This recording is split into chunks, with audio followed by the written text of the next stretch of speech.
नमस्कार मित्रों, संस्कृत जीवन में आप सभी का स्वागत है। हम लोग अपनी साहित्य की कक्षा में उपस्थित हैं, जिसके अंतर्गत भर्तृकृत नीति शतकम ग्रंथ का अध्ययन हम लोग कर रहे हैं। तो अभी तक की कक्षा में हम लोगों ने कुल 77 श्लोकों का अध्ययन कर लिया है। आज उससे आगे के श्लोकों के साथ उपस्थित हैं। तो जो भी मित्र हमारे साथ लाइव जुड़ चुके हैं, सभी लोग वीडियो की लिंक को अपने दोस्तों के साथ शेयर कर दें।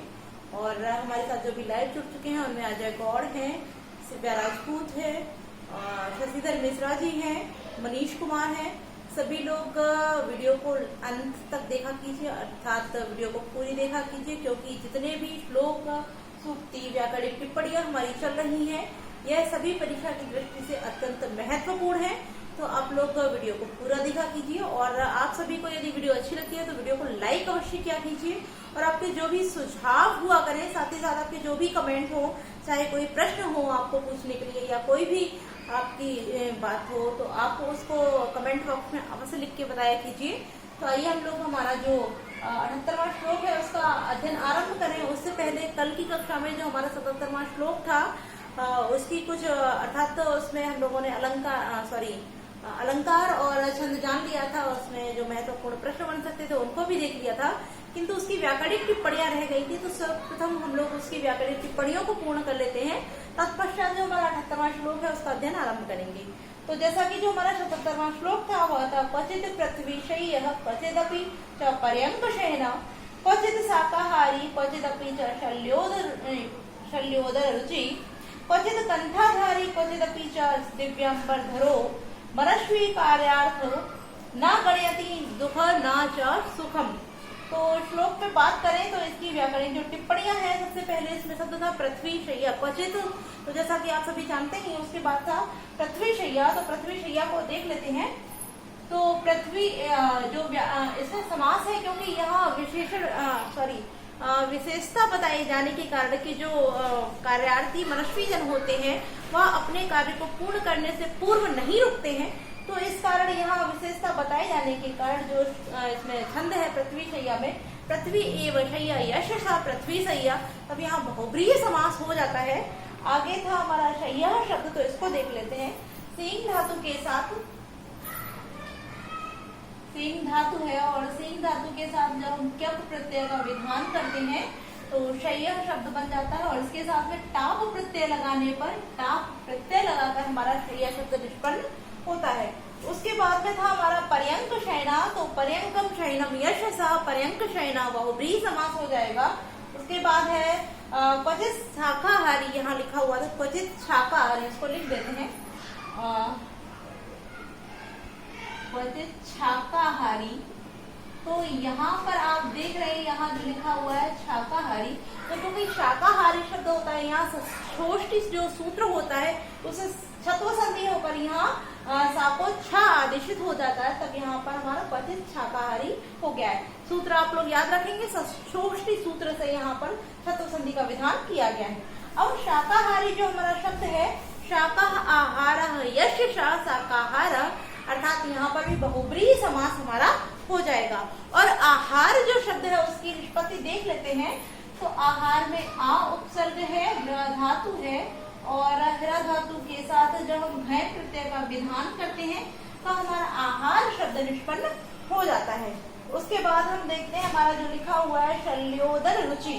तो शल्योदरे रुचि यश सह, यहाँ पर भी हमारा बहुब्रीहि समास ही होता है। आगे है हमारा कंठाधारी, कंठाधारी। तो कंठाम धारयति यस्य सह कंठाधारी, यहाँ पर भी, इसमें भी हमारा बहुब्रीहि समास है। और आगे है कंथा जो शब्द है कंठाधारी, इसकी निष्पत्ति देख लेते हैं कंठाधारी की। तो कंथा के साथ द्विधातु है, और द्विधातु के साथ जब हम ऋणी प्रत्यय का विधान करते हैं, ऋणी प्रत्यय, तो हमारा कंठाधारी शब्द निष्पन्न हो जाता है। ठीक है। इसके बाद हमारा दिया गया है दिव्य अंबर धरा। तो दिव्यम अंबर यश धरती यह सह, दिव्यम अंबरम धरती यह स, तब यहाँ पर बहुब्रीहि समास हो जाएगा। किंतु यदि दिव्य अंबर शब्द की बात करेंगे तब यहाँ दिव्यम अंबरम कर्मधारय समास हमारा हो जाता है। इसके बाद में है कार्यार्थी। तो कार्यार्थी शब्द को देख लेते हैं। कार्य शब्द के साथ अर्थ और अर्थ के साथ पुनः ऋणी शब्द का हम प्रयोग, ऋणी प्रत्यय का विधान करते हैं, तो हमारा कार्यार्थी शब्द निष्पन्न हो जाता है। अब रह जाता है मनस्वी शब्द, जो अगला शब्द है मनस्वी। तो यहाँ मनस के साथ हमारा जो मनस के साथ विनी प्रत्यय का विधान करते हैं, तो मनस्वी शब्द निष्पन्न हो जाता है। तो इस प्रकार से हमारे यहाँ पर बहु व्याकरणिक टिप्पणियां 77वें श्लोक की पूर्ण होती है। तो आइए अब बढ़ते हैं हमारे 78वें श्लोक की ओर।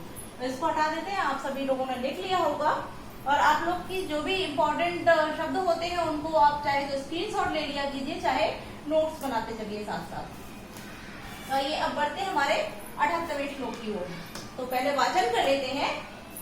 निंदन्तु नीति निपुणा यदि वा स्तुवन्तु लक्ष्मी समाविशतु गच्छतु वा यथेष्टम् अध्येव वा मरणमस्तु युगान्तरे वा न्यायात् पथ प्रविचलन्ति पदं न धीरः।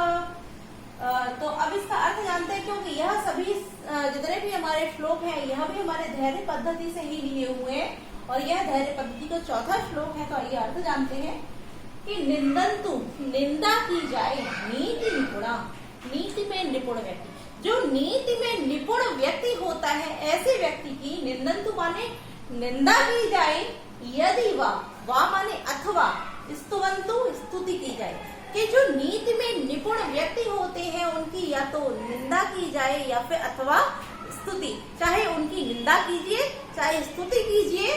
जो नीति में निपुण व्यक्ति है, चाहे उनकी निंदा कीजिए चाहे स्तुति कीजिए, उनको कोई भी उससे अंतर नहीं होता है।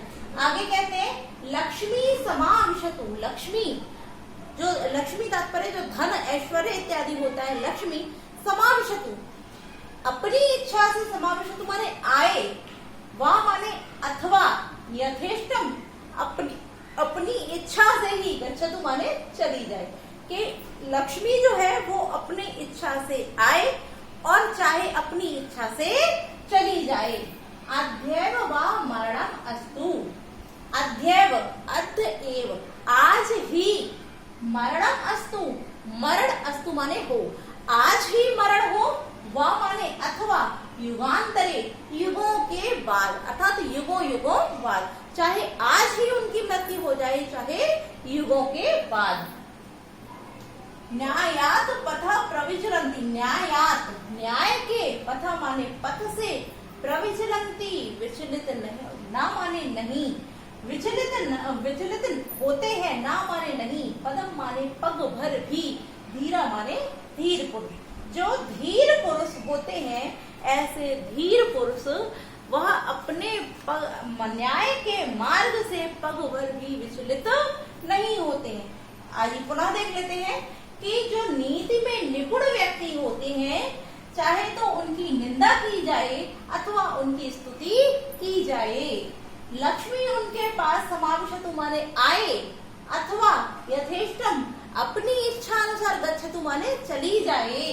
अध्यैव वा मरणमस्तु, अध्यैव आज ही, मरणम अस्तु मरण हो, अथवा युगांतरे वा युगों के बाद, यानी युगों युगों के बाद, चाहे वह आज ही मर जाए चाहे युगों युगों के बाद। धीरा, जो धीर पुरुष है वह न्याय के पथ से पदम, पग भर भी अथवा एक कदम भी, ना प्रविचलन्ति विचलित नहीं होते हैं। जो धीर मनुष्य होते हैं, चाहे उनके जीवन में कितने ही संकट क्यों ना आए, चाहे लोग उनकी प्रशंसा करें अथवा उनकी निंदा करें, उनको इस चीज से कोई भी फर्क नहीं पड़ता है, क्योंकि वह अपने धैर्य को धारण किए होते हैं और अपने कार्य में प्रवृत्त होते हैं। तो उन्हें इस बाहरी दिखावे की कोई आवश्यकता ही नहीं होती है। उनके पास चाहे अपार लक्ष्मी आ जाए और चाहे उनके पास तनिक भी लक्ष्मी ना हो, अर्थात चाहे उनके पास कितना भी अधिक धन हो या बिल्कुल भी धन ना हो, लक्ष्मी आए अथवा अपनी इच्छा से चली जाए, तब भी वह अपने धैर्य के मार्ग को, न्याय के पथ को कभी भी नहीं छोड़ते हैं। चाहे उनकी आज ही मृत्यु हो जाए या फिर वह युगों युगों तक जीवित रहे, किंतु फिर भी वह अपने न्याय के पथ से पग भर भी अर्थात एक कदम भी विचलित नहीं होते हैं। और अर्थ देख लीजिए कि नीति निपुणा, नीति में निपुण मनुष्य की निंदा की जाए यदि वह स्तुवन्तु अथवा स्तुवन्तु स्तुति की जाए। लक्ष्मी समाविशतु, लक्ष्मी धन समाविशतु आए वा अथवा यथेष्टम इच्छानुसार गच्छतु माने चली जाए। अध्येव आज ही मरणम अस्तु, मरण हो जाए वा अथवा युगांतरे युगों युगों बाद हो। धीरा, धीर मनुष्य न्याय के पथ से पदम न प्रविचलन्ति, एक कदम भी न प्रविचलन्ति, विचलित नहीं होते हैं। तो इस प्रकार से आप लोगों ने अर्थ समझ लिया है और मुझे पूरी उम्मीद है कि अर्थ आप सभी के स्पष्ट हो गए होंगे। तो आइए अब देखते हैं यहाँ पर प्रश्न कि जो नीति में निपुण व्यक्ति होते हैं वह अर्थात धीर मनुष्य जो होते हैं उनकी चाहे स्तुति की जाए या निंदा की जाए, उनके पास लक्ष्मी आए अथवा चली जाए, आज ही मर जाए अथवा युगों के बाद मरे, किंतु वह किस पद से या किस प्रकार से विचलित नहीं होते हैं। तो न्यायात पदम अर्थात न्याय के पद से पगवर भी विचलित नहीं होते हैं। अन्य मुझे यहाँ कोई महत्वपूर्ण प्रश्न नहीं दिख रहा है, यही एक महत्वपूर्ण प्रश्न है। और बाकी का आपको मैं बता दूं, जो अंतिम पंक्ति है न्यायात पथ प्रविचलन्ति पदम न धीर, ये महत्वपूर्ण सूक्ति है और कई परीक्षाओं में यह सूक्ति भी पूछी जा चुकी है, इसलिए आप लोग इसको अंडरलाइन करके नोट करके रखिएगा। और आइए अब देखते हैं इसकी हम व्याकरणिक टिप्पणियों को। तो सबसे पहले यहाँ पर जो लिखा हुआ नीति निपुणा, तो नीतो निपुणा नीति निपुणा, तब यहाँ पर सप्तमी तत्पुरुष समास हो जाता है। और स्तुवन्तु शब्द की बात करें या निंदन्तु शब्द की बात करें तो इनमें लोट लकार प्रथम पुरुष बहुवचन में प्रयोग किया गया है, अर्थात निंदन्तु और स्तुवन्तु दोनों में ही लोट लकार प्रथम पुरुष बहुवचन की क्रिया ली गई है। स्तुवन्तु में स्तुत धातु है और निंदन्तु में निज धातु है। आगे देखते हैं हमारा जो शब्द है समाविशतु, इसको देख लेते हैं। समाविशतु में सम उपसर्ग है और सम के बाद आ उपसर्ग है, फिर इसके साथ विष धातु है, विष धातु, और यहाँ पर भी लोट लकार प्रथम पुरुष एक वचन, यहाँ एक वचन है, यहाँ क्रिया बहुवचन में है, यहाँ एक वचन है। ठीक है। गच्छतु में भी लोट लकार एक वचन की ही क्रिया है, गच्छ गम धातु है। यथेष्टम को देख लेते हैं, तो यथा को अलग करके इष्टम देख लेते हैं, क्योंकि यथा शब्द है, इष्टम को देख लेते हैं। इस के साथ जब हम कित प्रत्यय का विधान करते हैं, इसके साथ कित प्रत्यय के विधान से इष्टम शब्द हमारा निष्पन्न हो जाता है। और यदि यथेष्टम हम शब्द में समास की बात करें तो इष्टम अनतिक्रम्य यथेष्टम शब्द हमारा होता है, तब यहाँ पर हमारा अव्ययी भाव समास हो जाता है। ठीक है। तो आप लोग ध्यान रखेंगे, यथेष्टम जो है वो परीक्षा की दृष्टि से बहुत महत्वपूर्ण शब्द है, यहाँ समास पूछा जा सकता है परीक्षा में। तो इष्टम अनतिक्रम्य यथेष्टम, इस प्रकार से यहाँ पर अव्ययभाव समास हो जाता है। आगे देखते हैं अध्ययव, अर्धधन एव अध्ययव, तो यहाँ वृद्धि रेखी सूत्र से वृद्धि संधि हो गई है। मरणम धन अस्तु, मोनुस्वार सूत्र से अनुस्वार संधि है। युगांतरे युग धन अंतरे युगांतरे, अकासवर्ण दीर्घ से दीर्घ स्वर संधि है।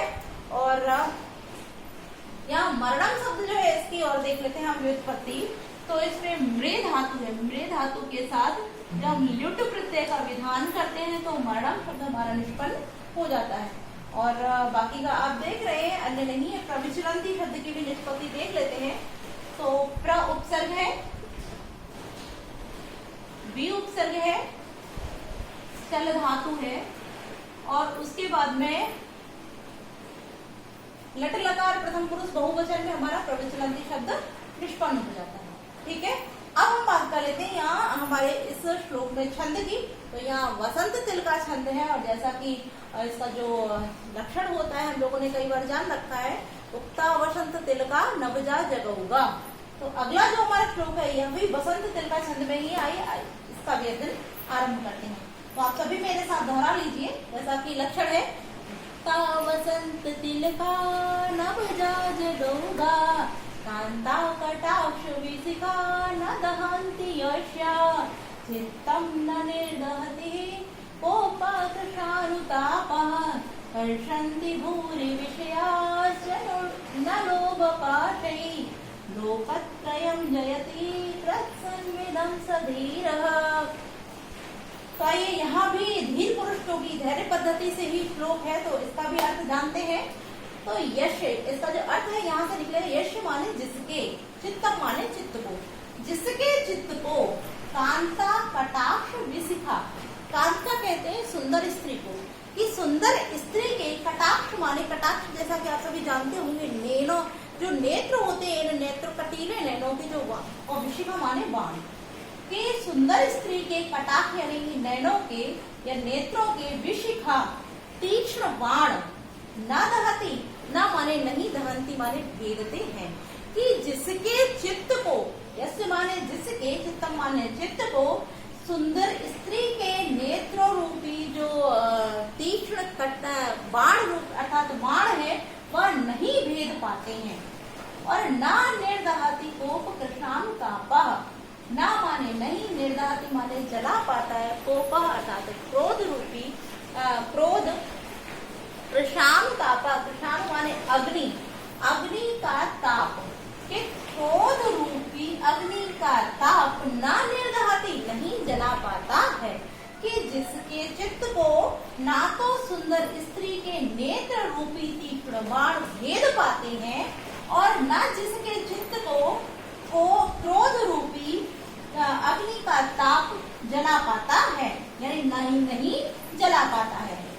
फिर कह रहे हैं कि भूरि विषयार्थ न, चा माने और, भूरि विषय, भूरि माने अनेक, विषय माने विषय, न माने, चा माने और अनेक विषय रूपी विषयों के लोभ पाशे, लोभ रूपी पाशे, पाशे कहते हैं बंधन, न माने नहीं, कर्षन्ति माने खींच पाते हैं, और न जिसके चित्त को जो विषय विकार इत्यादि अनेक विषयों के लोभ रूपी पाशे होते हैं, बंधन होते हैं, वो भी आकृष्ट नहीं कर पाते हैं।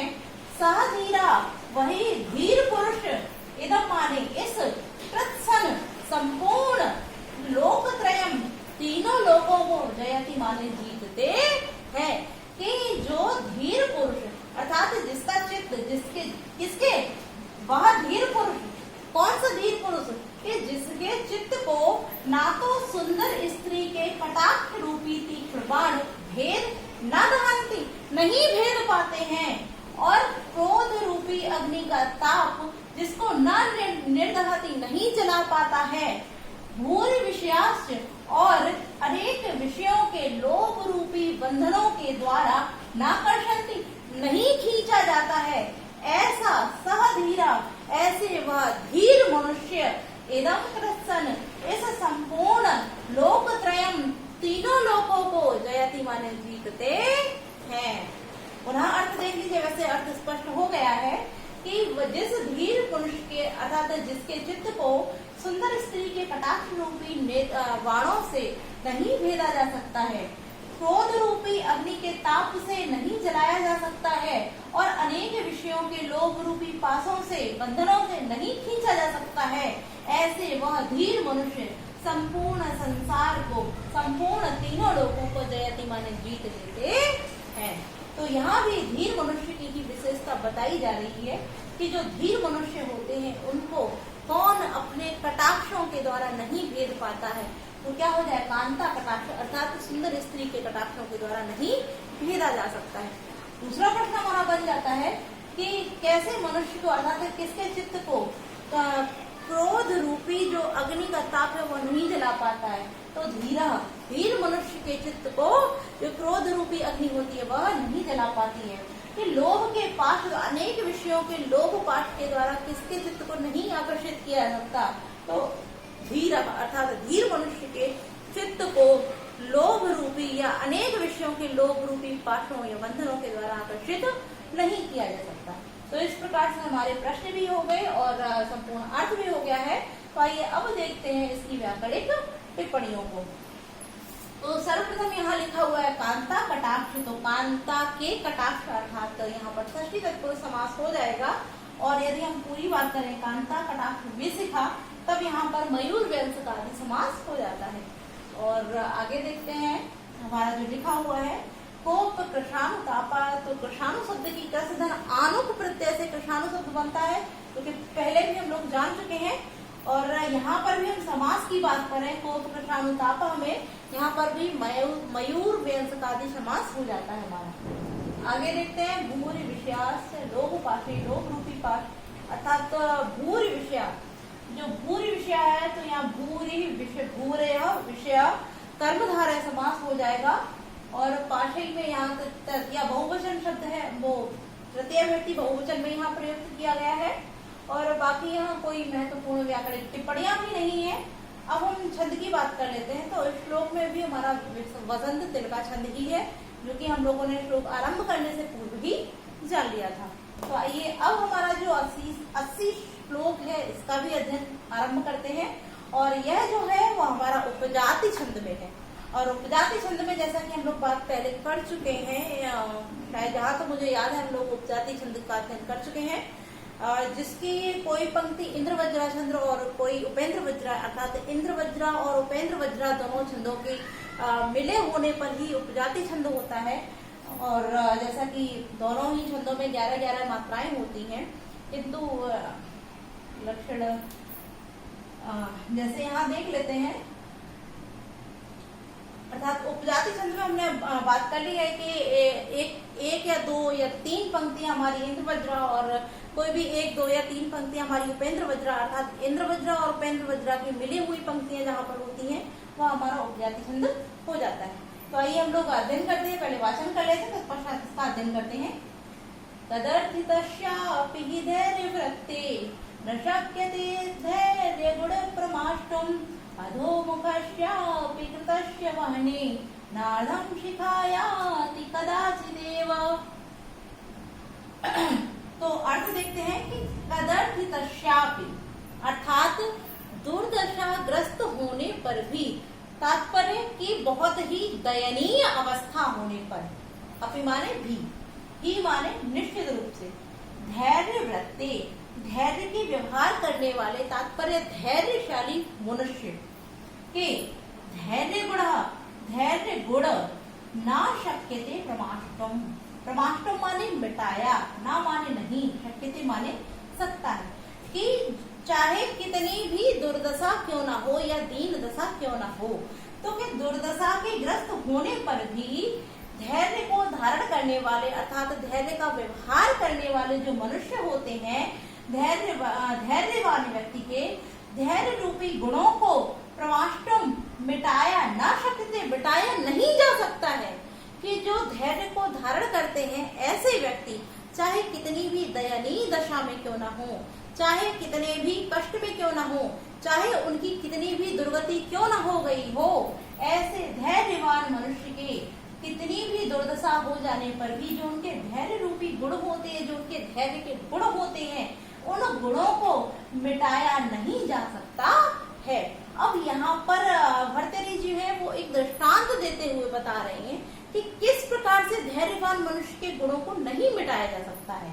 तो उसको देखते हैं कि अधः मुखस्यापि, अधः माने नीचे की ओर, मुखस्य मुख के, अपि माने भी, कृतस्य माने किए होने पर, के नीचे की ओर मुख के किए होने पर भी, वहने माने अग्नि के, अधः माने नीचे की ओर, शिखा जो उसकी लौ होती है, शिखा होती है, याति माने जाती है, कदाचिदेव कदाचित एव, कभी भी, अर्थात कभी भी, ना माने नहीं। अब देखते हैं पुनः कि नीचे की ओर मुख किए हुए होने पर भी, अग्नि की शिखा माने जो ज्वाला होती है, लपट होती है, वो कदाचित एव, कभी भी, ना माने नहीं, अधा माने नीचे की ओर, याति माने जाती है। पुनः एक बार अर्थ देख लेते हैं कि कदर्थितस्यापि, अर्थात दुर्दशा के ग्रस्त होने पर भी, धैर्यवृत्ते, धैर्यवान मनुष्य के या धैर्य को धारण करने वाले व्यक्ति के, धैर्यशील व्यक्ति के या धैर्यवान व्यक्ति के धैर्य गुण, धैर्य के गुणों को प्रमाष्टुम मिटाया ना सकते, नहीं जा सकता है। कि जो धैर्यवान व्यक्ति होता है उसके धैर्य रूपी गुणों को, धैर्य के गुणों को नहीं मिटाया जा सकता है। किस प्रकार नहीं मिटाया जा सकता है कि जिस प्रकार से अधोमुखश्यापि, अधा माने नीचे की ओर, मुखश्य माने मुख, प्रदर्श्य माने किए हुए, अपि माने भी, नीचे की ओर मुख किए हुए होने पर भी, अग्नि बहने माने अग्नि के, शिखा माने ज्वाला, कदाचिदेव कदाचित भी या कभी भी, अधा माने नीचे की ओर, ना माने नहीं, याति माने जाती है। कि जिस प्रकार से कोई जलती हुई आग हो और आप उस आग का मुंह नीचे की ओर कर दें, तब भी जो उससे उठने वाली लपट होती है, ज्वालाएं होती हैं, वो नीचे की ओर कभी भी नहीं जाती है, वो सदैव ऊपर की ओर ही जाती हैं। तो जब वह अपनी ऊपर की ओर जाने वाली जो शिखाएं होती हैं, ज्वालाएं होती हैं, उनको नहीं परिवर्तित कर सकते हैं, उसी प्रकार से जो धैर्यवान व्यक्ति होते हैं उनके धैर्य के जो गुण हैं, चाहे वो कितनी ही बड़ी संकट में क्यों ना हो, उनके वह संकट के ग्रस्त होने पर भी वह धैर्य रूपी गुणों को नहीं मिटाया जा सकता, अर्थात वह अपने गुणों को नहीं त्यागते हैं। जिस प्रकार से अग्नि का जो स्वरूप अर्थात उसकी जो व्यवहार होता है, जो उसकी लौ की, जो उसकी शिखाएं होती हैं, ज्वालाएं होती हैं, वो ऊपर की ओर जाने का जो उनका व्यवहार होता है, कर्म होता है, वह चाहे उसको नीचे कर दिया जाए चाहे वो सीधी ही रहे, उसकी ज्वालाएं सदैव ऊपर ही जाएंगी। आपने देखा होगा जैसे कि गांव में कभी आग वगैरह जलाते हैं, कभी लकड़ी वगैरह जलाते हैं, तो आप कभी भी एक बार अगर नहीं देखा है तो आप लोग करके देखिए, कोई लकड़ी जलाइए और उसको इस तरीके से रखिए, ऊपर आप आग जलाएंगे तो उसकी जो ज्वालाएं होती हैं, शिखाएं होती हैं, अर्थात उससे उठने वाली जो ज्वालाएं होती हैं वो ऊपर की ओर होती हैं। किंतु यदि आप उसको नीचे कर देते हैं तो मतलब अग्नि जो है, ऐसे ही धैर्यवान मनुष्य जो धैर्य के गुणों को धारण कर रखा है, उसके जो धैर्य के गुण हैं वो निरंतर बढ़ते हैं, किंतु चाहे उसकी अवनति हो जाए, यानी कि चाहे उसका पतन हो जाए, चाहे दुर्घटना संकट ग्रस्त हो जाए, दुर्दशा ग्रस्त हो जाए, जिस प्रकार से अग्नि ऊपर की ओर थी किंतु उसको हमने नीचे कर दिया, उस लकड़ी को नीचे कर देंगे तो संकट हो गया। तो इसी प्रकार से संकट यदि धैर्यवान व्यक्ति पर भी है, तब भी क्या होगा, जो उसकी उठने वाली अग्नि की ज्वालाएं हैं वो नीचे नहीं जाएंगी, वो इसके चारों ओर से होते हुए आपके हाथ की तरफ अर्थात ऊपर ही आएंगी। हो सकता है कि जिससे आपका हाथ भी जल जाए, यानी कि जो उसकी ज्वालाएं हैं वो नीचे नहीं आती हैं। क्यों नहीं? क्योंकि उसका व्यवहार ही नहीं है ज्वालाओं का नीचे आना। अग्नि की ज्वालाएं जिस प्रकार से सदैव ऊपर जाती हैं, उसी प्रकार से आप उसका मुंह नीचे कर देंगे तब भी उसकी ज्वालाएं ऊपर ही जाएंगी। उसी प्रकार से जो धैर्यवान व्यक्ति होते हैं उनका कर्म अर्थात उनका व्यवहार भी धैर्य के गुणों को धारण करना है और उनका सदैव पालन करना है। तो चाहे वह कितने भी बड़े संकट में क्यों न हो, उनके जो गुण हैं उनको भी नहीं मिटाया जा सकता है, वो निरंतर अपने गुणों को सदैव ही धारण किए रहेंगे। पुनः एक बार अर्थ देख लेते हैं कि दुर्दशा ग्रस्त अर्थात संकट ग्रस्त होने पर भी धैर्यवान व्यवहार करने वाले धैर्यशाली व्यक्ति धैर्य के गुणों को या धैर्यवान व्यक्ति के धैर्य गुणों को प्रमाष्टुम न शक्यते मिटाया नहीं जा सकता है। जिस प्रकार से अधोमुखश्यापि नीचे की ओर मुख किए हुए वहने अग्नि की शिखा माने शिखाओं को कदाचिदेव कभी भी न अधः नीचे की ओर न याति नहीं जाती है। तो इस प्रकार से हमारा अर्थ हो जाता है। आइए अब यहाँ से प्रश्न तो हमें कोई महत्वपूर्ण नहीं दिख रहा है, बस यही एक प्रश्न बन सकता है कि जो धैर्यवान व्यक्ति होते हैं उनके संकट ग्रस्त होने पर उनके धैर्य गुणों का क्या किया जा सकता है। तो यही उत्तर हो जाएगा कि प्रमाष्टुम न शक्यते अर्थात उनको मिटाया नहीं जा सकता है। और जो अग्नि होती है उसको नीचे मुख किए जाने पर उसकी शिखाएं कहाँ जाती हैं, तो वह भी ऊपर की ओर जाती हैं, अधः न अर्थात नीचे की ओर नहीं जाती है। अन्य कोई महत्वपूर्ण यहाँ प्रश्न नहीं बनता है। तो ये व्याकरण टिप्पणियों को देख लेते हैं। तो यहाँ सबसे पहले लिखा हुआ है कदर्थिता, तो इसको देखते हैं। यहाँ कदर्थ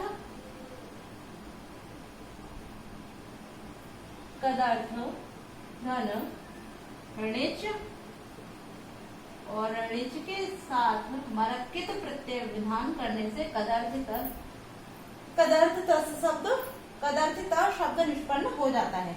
आगे देखते हैं हमारा लिखा हुआ है यहाँ पर अगर हम संधि की बात करें तो कदर्थी तह यहाँ विसर्ग हो जाएगी, फिर अपि विसर्ग संधि हो जाएगी कदर्थी तस्य धन अपि, तब यहाँ पर दीर्घ संधि हो जाती है। धैर्य व्रत, तो यहाँ धैर्य शब्द को देख लेते हैं। धीर शब्द के साथ, धीर के साथ जब हम शय प्रत्यय का विधान करते हैं तो धैर्य शब्द हमारा निष्पन्न हो जाता है। व्रति शब्द को वैसे तो हम लोग कई बार देख चुके हैं, व्रति शब्द की कई बार निष्पत्ति देख लेते हैं, देख चुके हैं, किंतु पुनः देख लेते हैं। व्रत धातु के साथ कितन प्रत्यय के विधान से, कितन प्रत्यय के विधान से हमारा व्रति शब्द निष्पन्न हो जाता है। आगे देखते हैं, हमारा लिखा हुआ प्रमाष्टुम, इसको देख लेते हैं। तो प्र उपसर्ग है, प्र उपसर्ग के साथ मृज धातु है, मृज धातु के साथ तुमुन प्रत्यय के विधान से, तुमुन प्रत्यय के विधान से प्रमाष्टुम शब्द हमारा निष्पन्न हो जाता है। आधा धन मुख, तब यहाँ मुखस्य, तब यहाँ विसर्ग संधि हो जाएगी। मुखस्य धन अपि, दीर्घ संधि हो जाएगी आदगुणा आकाश वर्ण सूत्र से। और कृतस्य में भी षष्ठी व्यक्ति है, क्योंकि मुखस्य और कृतस्य षष्ठी में ही है। आगे कदाचित धन एव, तो यहाँ पर झलाम जसो अंत्य सूत्र से जसस संधि का विधान हो जाता है, कदाचित धन एव। तो इस प्रकार से हम लोगों ने 80 श्लोक तक अध्ययन कर लिया है। और बाकी की यदि हम यहाँ छंद की बात करें तो उपजाति छंद है और दृष्टांत अलंकार में यहाँ छंद प्रस्तुत किया गया है। तो आज के लिए हम लोग इतना ही रखते हैं। कल की कक्षा में इससे आगे के श्लोकों के साथ उपस्थित होंगे। आप सभी को कक्षा कैसी लगी कमेंट करके अवश्य बताएं, वीडियो को लाइक अवश्य करें, और जिन लोगों ने भी अभी तक चैनल को सब्सक्राइब नहीं किया है, आप लोग चैनल को सब्सक्राइब अवश्य करें। आज के लिए इतना ही मित्रों, नमो नमः।